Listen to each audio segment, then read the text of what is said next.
नहीं कर सकते, कोई टीका टिप्पणी नहीं कर सकते और करनी भी नहीं चाहिए, क्योंकि जो कुछ उन्होंने सोचा जरूर वो हम आपसे कुछ न कुछ अधिक बुद्धिमान होंगे, बलशाली तो है, बुद्धिमान अधिक होंगे, जो उन्होंने इस हिसाब की व्यवस्था बना दी जहां हमारे आपके रहने के लिए इतना बड़ा जीवन, इतने चांद गए उपलब्ध सूरज चांद बना दिए, ऐसी करोड़ों करोड़ों धरतियां और ब्रह्मांड बना के हमारे आपके सामने रखी है।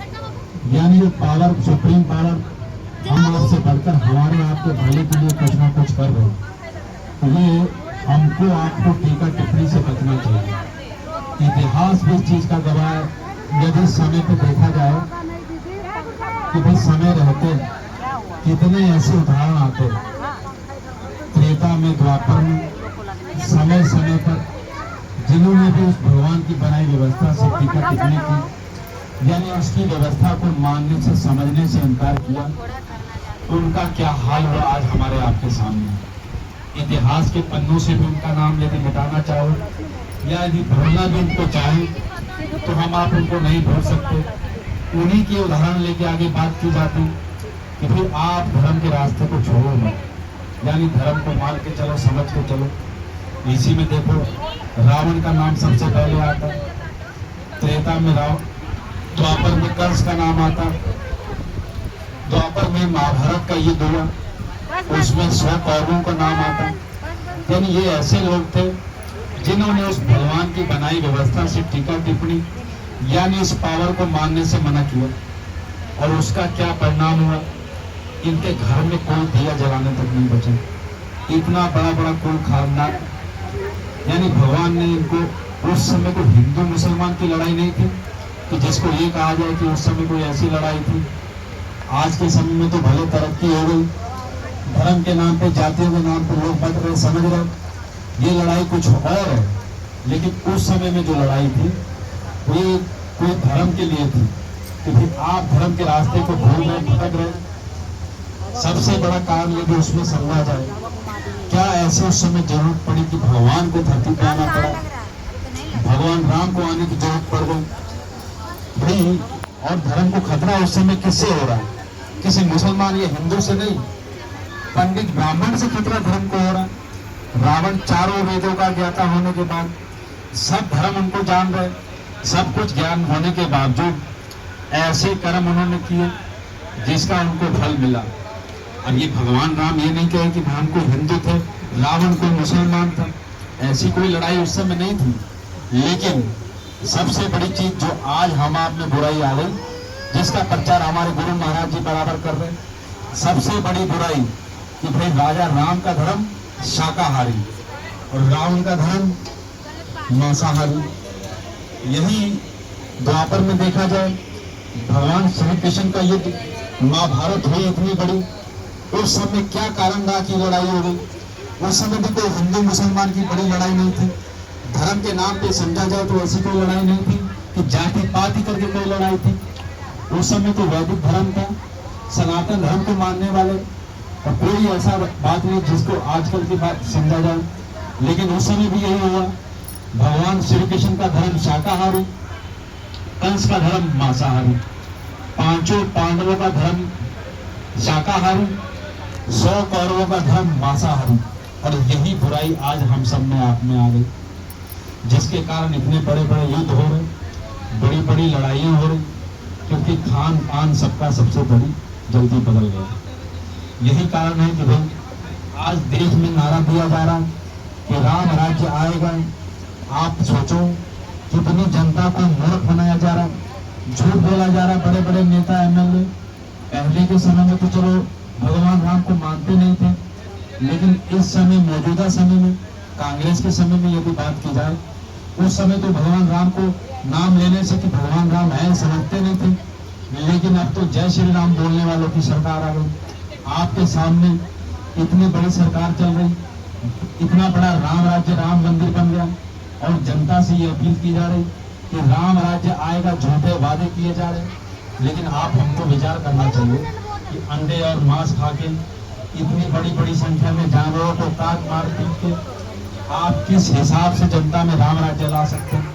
अयोध्या में इतनी बड़ी संख्या में शराब बिक रही, आप सोचो, जहां भगवान राम का मंदिर बन गया उसी बगल में शराब बिक रही, बूचड़ खाने वहां बने पड़े। जहां भगवान राम आए उस जगह का ये हाल है। मथुरा में आप देखो वही शराब बिक रही। जहां भगवान श्री कृष्ण आए अयोध्या में शराब बिक रही। जहां भगवान शिव की नगरी काशी नगरी वहां शराब बिक रही। आपके सामने इतना बड़ा मेला 144 साल बाद कुंभ का लगा। कितने सत्संगी, कितनी देश दुनिया से लोग उस कुंभ में नहाने गए और सब ये समझ रहे कि अंडा मांस खाना कौन, इसको छोड़ने से कुछ नहीं, केवल एक डुबकी भर लगा लो, इसी में मुक्ति हो जाएगी। कितना बड़ा भ्रम हमारे आपके अंदर फैल गया। क्योंकि 144 साल बाद ये कुंभ का मेला आया, कुंभ स्नान करने का। केवल कितने कितने लोगों ने उसमें अपनी जान गवा दी कि भाई इसी में केवल मुक्ति हमको मिल जाएगी।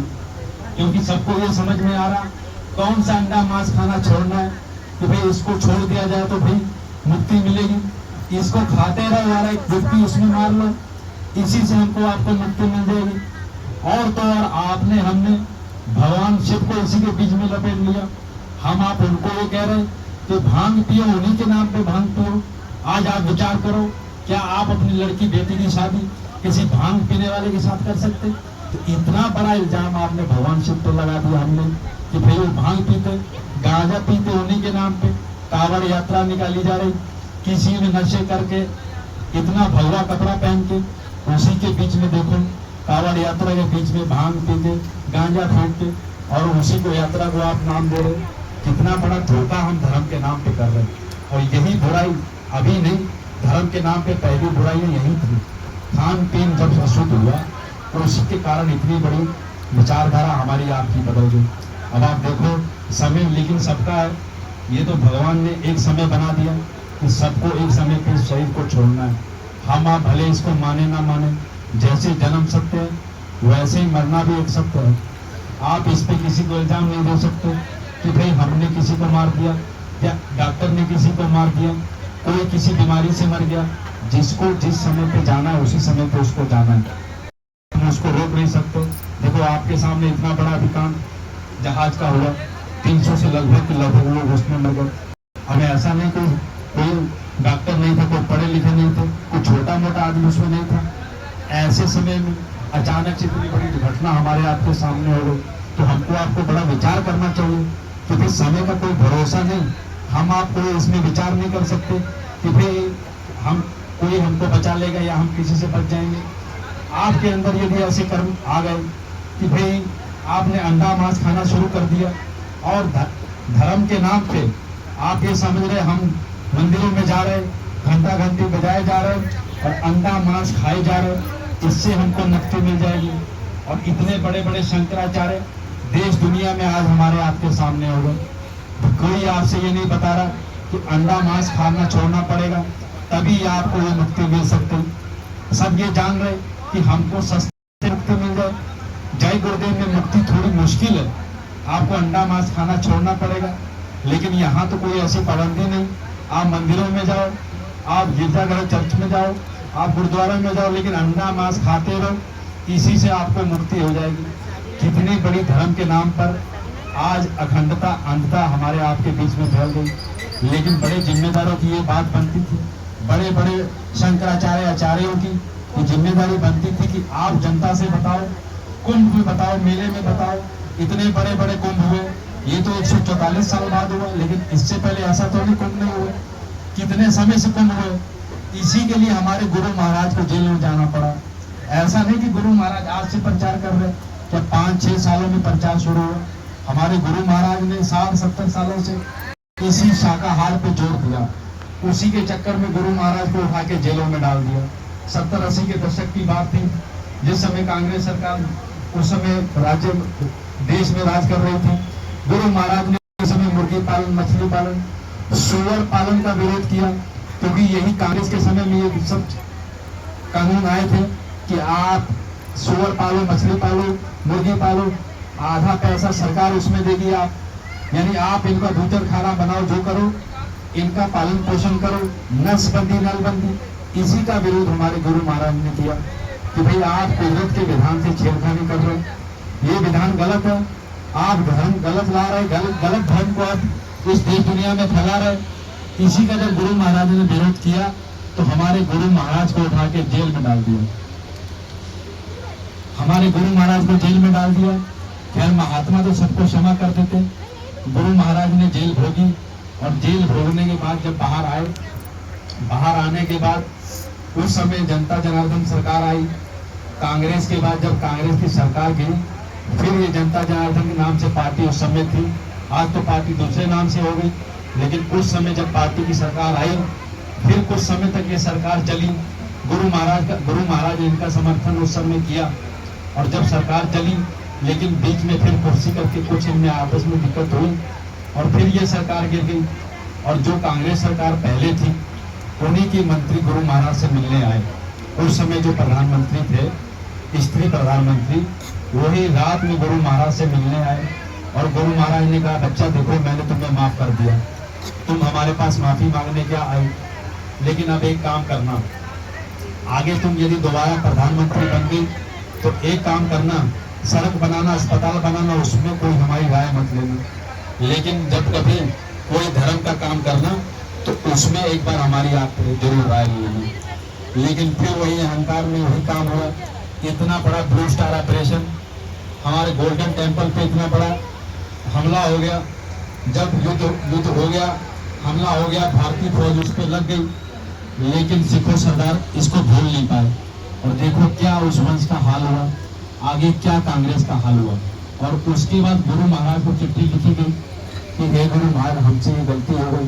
तब गुरु महाराज ने कहा, देखो अब मैं इसमें कुछ नहीं करता, बच्चा तुम जानो, तुम्हारा काम जानो। कहने का मतलब कोई सरकार से विरोध नहीं, गुरु महाराज ने पहले से इस धर्म को बचाने के लिए, ये तो कुंभ का मेला लग रहा, अभी लग रहा, शंकराचार्य आचार्य पहले भी थे। जिस समय धर्म डूब रहा था, उस समय गुरु महाराज ने अपील की शाकाहार के लिए बराबर अपना नगाड़ा घर घर घूम के, गांव गांव जाके, किसी मीडिया ने, चैनलों ने, सरकारी इन चैनलों ने कोई